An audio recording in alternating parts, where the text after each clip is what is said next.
विकास काही वेळ तिथे तसाच उभा राहिला. घड्याळात पुन्हा एकदा टोले पडल्याच्या आवाजाने तो जागा झाला. कुतूहल त्याला स्वस्थ बसू देत नव्हतं.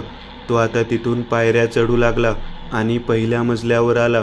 कोणीतरी आपल्या अगदी पाठीमागे असं त्याला एक क्षण जाणवलं. त्याने वळून मागे पाहिलं, पण मागे कोणीच नव्हतं. कुतूहल आणि भीती या दोन्ही भावना एका वेळी तो अनुभवत होता.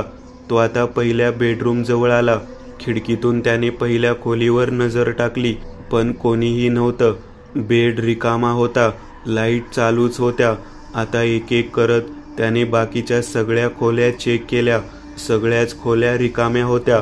वर एक अजून मजला शिल्लक होता. अख्खं कुटुंब गायब झालं तरी कुठं, त्याने स्वतःलाच विचारलं. आता तो वरच्या मजल्याच्या पायऱ्या चढत वरती आला. वर एक मोठा हॉल होता. त्या हॉलला दार नव्हतं. हॉलच्या मधोमध पाटील, त्याची बायको, त्याची मुलं आणि सुना गोल करून बसलेल्या होत्या. सगळ्यांच्या अंगावर पांढरे कपडे होते. पुरुषांनी पांढरं धोतर आणि पांढरा सदरा आणि बायकांनी पांढऱ्या साड्या घातलेल्या. मध्यभागी एक मोठा गोलाकार परीघ तांदळाने तयार केलेला होता. नीट बघितल्यावर तो परीघ एखाद्या घड्याळाची आठवण करून देत होता. एक वर्तुळ, त्याला आतल्या बाजूला 13 काटे तांदळानेच रेखाटलेले दिसत होते. मध्यभागी एक तांदळाचा छोटा ढीग, ज्यावर एक 10 सेंटीमीटर आकाराचा सोन्याचा विंचू ठेवलेला. ते सगळेही तसेच स्तब्ध झाले होते, अगदी जसे खालच्या खोलीत नोकर, फिश टँक मधले मासे आणि तो पिंजऱ्यातला पोपट स्तब्ध झालेले. हळूहळू चालत विकास ते लोक बसलेले त्यांच्या जवळ आला. सगळे अगदी होते त्या अवस्थेत स्तब्ध झालेले. पाटलाचा हात त्या सोन्याच्या विंचवाकडे रोखलेला होता. पाटलाच्या बायकोची मान पाटलाकडे वळालेली. डोळे सगळ्यांचेही उघडेच होते. विकास आता त्यांच्या बाजूला होता. हे सगळं आहे काय? कुठली तरी गुप्तधन प्राप्त करायची अघोरी साधना तर नाही? तीच असणार. अच्छा, म्हणून हा म्हणत होता की रात्री बाहेर निघू नका. इतक्यात त्याची नजर खोलीतल्या खिडकीकडे गेली. विकासचं डोकं आता वेगळ्या दिशेने विचार करू लागलं. खूप पैसा आहे यांच्याकडे. यांच्या या अवस्थेचा फायदा घेऊन थोडे पैसे चोरले तर कोणाला कळणार नाही. इथं CCTV फुटेज वगैरे काहीच सोय नाहीये. विकास हे मनात इमले बांधू लागला आणि तितक्यात पुन्हा एकदा घड्याळाचे टोले पडले. विकासने स्वतःच्या घड्याळात बघितलं. आता 1:45 झाली होती. हळूहळू चालत वर्तुळाच्या मध्यभागी ठेवलेल्या सोन्याच्या विंचवाची प्रतिकृती उचलायला पुढे आला. पण का कुणास ठाऊक आता खोलीतलं वातावरण अचानक बदलू लागलं. तिथे श्वास घेणे कठीण होऊ लागलं. खूप नकारात्मकता जाणवू लागली. वातावरण इतकं बदललं की घुसमटल्यासारखं होऊ लागलं. खोलीत अचानक कुठून तरी धूर पसरल्यासारखा वाटू लागला. विकासला काही कळत नव्हतं. काहीतरी विचित्र घडत होतं आणि अचानक त्याच्या कानाशी कसली तरी विचित्र आवाजातली पुटपुट ऐकू येऊ लागली. असं काहीसं त्याला ऐकू येऊ लागलं. त्याने दचकत मागे पुढे आजूबाजूला सगळीकडे बघितलं. तिथं कोणी नव्हतं. स्तब्ध झालेलं पाटील कुटुंब सोडलं तर तो तिथं एकटाच होता. त्याची नजर पुन्हा त्या विंचवावर खिळली. इतका चमकदार अस्सल सोन्याचा तो विंचू बाजारात कमीत कमी काही नाही तर 3-4 लाखाला सहज विकला जाईल, या विचाराने तो त्या लोकांच्या जवळ आला. त्याने विंचू उचलायला हात पुढे सरसावला आणि नजरेच्या कोपऱ्यातून त्याला खोलीच्या एका कोपऱ्यात कसली तरी हालचाल जाणवली. त्याने नजर त्या दिशेला वळवत हात आवरता घेतला आणि त्याच्या काळजाचा थरकाप उडाला. कोपऱ्यात एक विचित्र असं मानव सदृश शरीर दिसत होतं. पूर्ण त्वचा पांढरी पडलेली, डोक्यावर विरळ असे पांढरे केस आणि एक पांढरी जाडसर मिशी. त्वचा सुरकुतलेली. अंगावर एकही कपडा नव्हता. फक्त कमरेभोवती गुंडाळलेला एक पंचा होता. सुईसारखे टोकदार दात आणि त्याच्या हातात एक रक्तात माखलेला मानवी पाय होता, गुडघ्यापासून उखाडलेला. ते जे काही होतं ते तो पाय आता लचके तोडत खात होता. अचानक विकासला पायाशी काहीतरी जाणवलं. त्याने खाली बघितलं आणि एक आर्त किंकाळी त्याच्या तोंडून बाहेर पडली, कारण त्याला गुडघ्याच्या खाली पायच शिल्लक राहिलेला नव्हता. त्याचाच तो पाय. ते जे काही होतं ते खात होतं. विकास जागीच खाली कोसळला. त्याचा कुणाला धक्का लागला नाही हे नशीब. विकासच्या तोंडून फुटलेली ती किंकाळी ऐकून आता पुढे जे झालं ते भयंकर होतं. खोलीच्या 4 खिडक्यांमधून अगदी त्याचं विचित्र माणसासारखी दिसणारी एकूण 7 माणसं भिंतीवर पालीसारखी सरपटत त्या मोठ्या हॉलमध्ये आली. आता ते 8 जण होते आणि तिथं स्तब्ध झालेलीही 8 जणच होते. त्या सगळ्या माणसांमध्ये 4 मानवी शरीर पुरुषांसारखी आणि बाकी 4 स्त्रियांसारखी भासत होती. 4ही पुरुष हुबेहूब एकसारखे दिसत होते आणि 4ही स्त्रिया हुबेहूब एकसारख्या दिसत होत्या. स्त्रियांच्याही अंगावर कमरेला एक पंचा आणि वरच्या अंगावर एक पांढरं वस्त्र होतं. स्त्रियांची केस मध्ये मध्ये ओरबाडून उपटलेली आणि पांढरी होती. चेहरे तसेच पांढरे आणि सुरकुतलेले. भिंतीवर सरपटत ते सगळे खोलीत आले आणि पुढच्याच क्षणात जे काही घडलं ते विकासला काहीच समजलं नाही. कान आणि मेंदू सुन्न झालेला. एका डोळ्यांनी दिसायचं बंद झालेलं, एका कानाने ऐकू यायचं बंद झालं होतं. क्षणभरासाठीच तो भानावर आला आणि जमिनीवर सगळीकडे त्याला फक्त रक्तच रक्त दिसत होतं. त्याच्या उजव्या पायाशी त्याला रक्तात भिजलेला एक मांसाचा मोठा तुकडा दिसत होता, जो आपोआप हलत होता. पूर्णपणे बधीर अवस्थेत त्याने तो मांसाचा तुकडा उचलायला हात पुढे केला आणि त्याच्या लक्षात आलं की त्याच्या हाताची मधली बोट तुटून खाली लोंबत होती आणि तो मांसाचा तुकडा म्हणजे त्याचंच हृदय होतं, जे खाली पडून धडधड धडधड उडत होतं. बाजूला असलेल्या आरशात त्याने ओझरती नजर टाकली आणि त्याला अर्धवट ओरबडून फाडलेला मानवी देह दिसला, ज्याच्या आतड्या पोतड्या जमिनीवर लोंबत होत्या. छाती फाटलेली आणि अर्ध्या चेहऱ्याखालची फक्त हाडच शिल्लक होती. हे जे काही घडलं ते इतक्या कमी क्षणात घडलं होतं की विकासच्या मेंदूपर्यंत वेदनेच्या संवेदनाच पोचायला वेळ लागला होता. आणि आता जेव्हा त्या पोचल्या त्यावेळी सगळ्या असंख्य अशा वेदना त्याच्या पूर्ण शरीरातून एकदम उफाळून त्याच्या मेंदूवर जाऊन आदळल्या. तो जागीच खाली कोसळला. ते सगळे पिशाच त्याच्या शरीरावर तुटून पडले आणि काही क्षणात तिथं त्याच्या अस्तित्वाचा लवलेशही शिल्लक राहिलेला नव्हता. अगदी जमिनीवर सांडलेलं त्याचं एक थेंब रक्तही चाटायचं त्यांनी शिल्लक ठेवलं नव्हतं. रक्त आणि मांस पोटात जाताच ते सगळे आता खोलीत वास घेत फिरू लागले. स्तब्ध झालेल्या पाटील कुटुंबियांच्या अंगाजवळ जात ते वास घेत होते प्रत्येकाचा. काही वेळ ते तसेच तिथं घुटमळत राहिले आणि मग एक एक करत ज्या वाटेने आले त्या वाटेने निघून जाऊ लागले. कोणी भिंतीवरून सरपटत, कोणी दारातून रांगत, असे सगळे निघून गेले. तो विंचू आता आपोआप गोल फिरू लागला.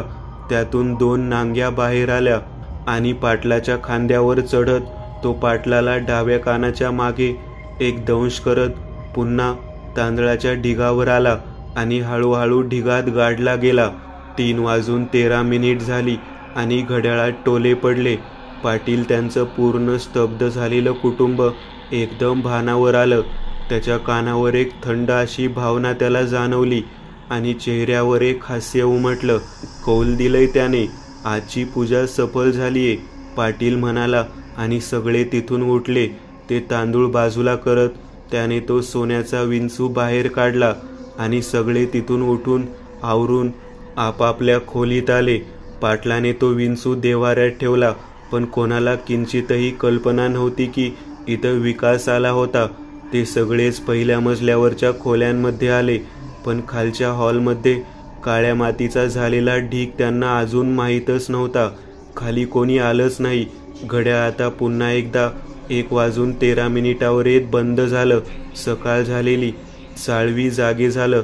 अजून मात्र गाढ झोपेतच होता. साळवी रूममधून बाहेर आले. हॉलमध्ये येत त्यांची नजर त्या मातीच्या ढिगाऱ्यावर गेली. नोकराचे कपडे त्याच ढिगात होते. साळवींना ते कपडे बघून आठवत होतं की हे कपडे तर नोकराचे आहेत, पण मग हा ढीग? ते विचारात पडले. पाटील, अहो पाटील, ते आवाज देऊ लागले. पाटील आणि बाकी कुटुंबीय बाहेर आले आणि तो ढीग बघून पाटील जरा शॉकच झाला. घरातले इतर नोकरही आले. काय आहे काय हे? हा ढीग आणि त्यावर नोकराचे कपडे. साळवींनी विचारलं. पाटलाच्या सगळं काही लक्षात आलं. काल रात्री नक्कीच कोणीतरी इथं फिरत होतं. आता सगळंच गुपित उघडं पडणार होतं. अगदी इथं काम करणाऱ्या नोकरांनाही सगळं कळणार. पाटील विचार करू लागला. अरे, तुम्ही आपापली कामं करा. पाटलाने नोकरांना पांगवलं. नोकर आता आत निघून गेले. पाटील आणि त्याची 3 मुलं आता खाली आले. साळवी साहेब जरा शांत व्हा, पाटील त्याला समजावत होता. पाटील, मी गप्प बसणार नाही. हे नक्की काय चाललंय या घरात? मला कळलं पाहिजे. साळवीने आवाज चढवला आणि पुढच्याच क्षणी डोक्यात एक कुऱ्हाडीच्या घावाने तो वाढलेला आवाज शांत करण्यात आला. आपा, काय करायचं याचं? एका मुलाने विचारलं. वाड्याच्या मागे गाडून टाका आणि ती 2 पोरं असतील खोलीत, त्यांनाही खल्लास करून टाका. आपल्या कुटुंबाचं गुपित बाहेर पडता कामा नये. पाटील म्हणाला. गजा, तू हे प्रेत गाड मागे नेऊन, आणि सर्जा, तू त्या 2 पोरांचा काटा काढ. पाटील म्हणाला. तिथं आजूबाजूला कोणीच नव्हतं. वाड्याच्या तळघरातून घेऊन जा हे प्रेत, म्हणजे कोणाला कळणार नाही. पाटील म्हणाला. सर्जा आता हातात कुऱ्हाड घेऊन अर्जुन आणि विकासच्या खोलीशी आला. त्याने खोलीचं दार वाजवलं, पण दार उघडच होतं, कारण विकास तर काल रात्री बाहेर पडला तेव्हा त्यानेच दार उघडलं होतं. सर्जा आत आला आणि त्याला खोलीत कोणीच दिसलं नाही. ना विकास ना अर्जुन. विकास तर मेलाच होता, पण मग अर्जुन कुठे नाहीसा झालेला. अर्जुन गायब होता, पण विकास मेला होता हे कोणालाच समजलेलं नव्हतं. पाटलाचा मुलगा सर्जा बाहेर आला. आपा, तिथं कोणीच नाहीये. ते दोघेही गायब आहेत. बापरे, बाहेर कोणाला कळलं तर काही खरं नाही. शोधा त्यांना सगळीकडे. आणि सर्जा, तू ऐक, हॉलमध्ये एक छुपा कॅमेरा आहे, शोकेसच्या वर. तो घेऊन ये. त्यात नक्कीच रात्रीचं काहीतरी रेकॉर्ड झालं असणार. सर्जाने शोकेसवरचा कॅमेरा बाहेर काढला. पाटील दिसत असला खेडवळ तरी हुशार होता. त्याने कॅमेऱ्याचं मेमरी कार्ड काढलं आणि एक लॅपटॉपला जोडून त्याने काल रात्रीच्या घटना बघायला सुरुवात केली. आणि तिथं विकासचा वावर त्याला दिसला. आणि विकासच्या हाताच्या स्पर्शाने नोकराची झालेली अवस्थाही त्याला समजली. आता त्याने विकासला पायऱ्या चढून वर जाताना तर बघितलं होतं, पण सकाळपर्यंतचं पुढचं फुटेज बघून तो परत खाली आलेला दिसलेला नव्हता. याचं काम तमाम झालंय. आता आपल्याला फक्त त्या दुसऱ्या पोराला शोधायचंय. पण आप्पा, बाहेर कोणी विचारलं तर काय सांगणार? सर्जाने विचारलं. बघू रे तेव्हाचं तेव्हा, पाटील म्हणाला. सर्जा आणि गजानन काही माणसं बरोबर घेऊन वाड्याच्या बाहेर निघाले. अर्जुनचा शोध त्यांनी सुरू केला. पाटील आता हॉलमधून खालच्या तळघराजवळ आला. तळघराकडे जाणारा दरवाजा उघडाच होता, कारण रात्रीचा तो त्यानेच उघडा ठेवला होता. तो तळघरात आला आणि दरवाजा बंद करून त्याने लाईट ऑन केला. तळघर खूपच विचित्र होतं. खोलीच्या भिंतीशी एक भला मोठा दगडी विंचू होता. त्यावर कुंकू, हळद, गुलाल वाहिलेला होता. तो विंचू जवळजवळ 4-5 फूट लांबीचा आणि 3 फूट रुंदीचा होता. विंचवाच्या पाठीवर एक मोठा गोल होता, अगदी हुबेहूब त्या घड्याळासारखा जे भिंतीवर होतं. पाटील त्या विंचवाच्या समोर येत नतमस्तक झाला. अंगावरचा सदरा काढत तो उठला आणि बाजूला असलेल्या कपाटाशी आला. त्याने कपाटातून एक चाबूक बाहेर काढला आणि तो स्वतःलाच त्या चाबकाने मारून घेऊ लागला. एक एक कोंडा बसून त्याच्या पाठीवर आता भयंकर असे उरण उठून त्यातून रक्त वाहू लागलं. क्षमा असावी, क्षमा असावी, चुकीला माफी असावी, असं म्हणत तो किंचाळत होता आणि स्वतःलाच मारून घेत होता. आणि अचानक आता पुढे जे काही झालं ते खूप विचित्र होतं. खोलीच्या वर अचानक कुठून तरी एक माणूस पालीसारखा सरपटत आला. हे तेच पिशाचे होतं जे विकासने पाहिलं होतं. पाटील स्वतःलाच मारता मारता स्तब्ध झाला, अगदी तसाच जसा तो नोकर काल रात्री स्तब्ध झालेला. कसलीच हालचाल नाही, डोळ्याची पापणीही लवत नव्हती. ते पिशाच जमिनीवर उतरलं आणि पाटलाच्या जवळ आलं. पाटलाचा वास घेत घेत ते इकडे तिकडे बघून वास घेत होतं. पाटलाच्या कानाशी येत ते काहीतरी पुटपुटलं आणि पुन्हा एकदा भिंतीवरून सरपटत भिंतीला असलेल्या एका भांडणातून निघून गेली. पाटील 5 मिनिटांनी शुद्धीवर आला आणि पुन्हा हालचाल करू लागला आणि तितक्यात सर्जानी गजाननही तिथे आले. काय झालं रे, काय झालं? ते पोरगं सापडलं का? पाटलाने विचारलं. नाही आप्पा. अरे मग शोधा त्याला, नाहीतर आपलं काही खरं नाही. आणि ऐका, आज दुपारी अमावस्या संपायचा 1 तास आधी म्हणजे 1 वाजता कालचा विधी पुन्हा करावा लागेल. पुन्हा एकदा बसावं लागणार आहे. का?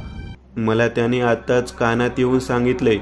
गेल्या 150 वर्षात पहिल्यांदा एक चूक झाली आपल्या हातून. पाटील बोलत होता. शक्यतो आज घराबाहेर पडू नका. तो पोरगा गेला तर जाऊ दे, पण बाहेर पडू नका. तो म्हणालाय की धोका आहे आज. पाटील म्हणाला. सगळे तिथून तळघर तसाच उघडा ठेवून निघून गेले. त्याच माळ्यावर लपलेला अर्जुन हे सगळं बघून हैराण झालेला. हे सगळं घडत असताना त्यांना एका गोष्टीची बिलकुल कल्पना नव्हती की अर्जुन हे त्याच तळघराच्या माळ्यावर लपून ऐकत होता. पहाटे साळवी बाहेर आल्यानंतर त्यांच्या काही वेळातच अर्जुनही मागे आलेला होता. साळवी जेव्हा पाटलाला आवाज देत बोलत होते तेव्हा ते अर्जुनने ऐकलं होतं. आणि मग साळवीची हत्या झाल्यावर मात्र त्याला एक गोष्ट समजली होती की जर तो बाहेर पळाला तर त्याला हे किरकोळीत पकडतील, पण या वाड्यात त्याला कोणी इतक्या बारकाईने शोधणार नाही. त्यामुळे त्या खोलीच्याच मागच्या बाजूला असलेल्या एका मार्गाने तो तळघरात आलेला. साळवी सर तर मेलेच, पण विकासचं काय झालंय? आणि आता मी जे पाहिलं ते काय होतं? पांढऱ्या रंगाचं ते पिशाच्य होतं की मनुष्य? अर्जुनला आता तिथून काही करून सटकायचं होतं, पण तो इतक्या सहजासहजी ते करू शकणार नव्हता. त्याला आता 1 वाजेपर्यंत थांबावंच लागणार होतं. पण सालं हे नक्की होतं काय? त्या तळघराच्या खोलीला लागून अजून एक खोली होती. त्या खोलीत आपण जास्त सुरक्षित असू असं त्याला वाटत होतं. तो हळूच माळ्यावरून उतरला आणि शेजारच्या खोलीत शिरला. त्या खोलीचं दार वरचेवर लोटलेले. ती खोली जरा विचित्रच होती. काळ्या दगडात बांधलेली ती खोली होती. खोलीत 2-3 जुनी कपाट सोडली तर खोलीच्या एका कोपऱ्यातून वरच्या मजल्याला जायला एक लोखंडी शिडी भिंतीला संलग्न केलेली दिसत होती. अर्जुन खोलीत इकडे तिकडे बघू लागला. मोबाईलच्या टॉर्चच्या प्रकाशात तो खोलीच्या भिंतीवर कोरलेली चित्र बघू लागला. ती खोली अशी वाटत होती जणू ती खोली या वाड्याचा भागच नसावी. जुन्या संस्कृतीचे अवशेष जमिनीतून प्रकट होतात तसं काहीसं ते दिसत होतं. तो आता त्या भिंतीवर बघू लागला. एक मोठा विंचू कोरलेला होता. त्याच्या तोंडातून 2 नांग्या बाहेर आलेल्या दिसत होत्या.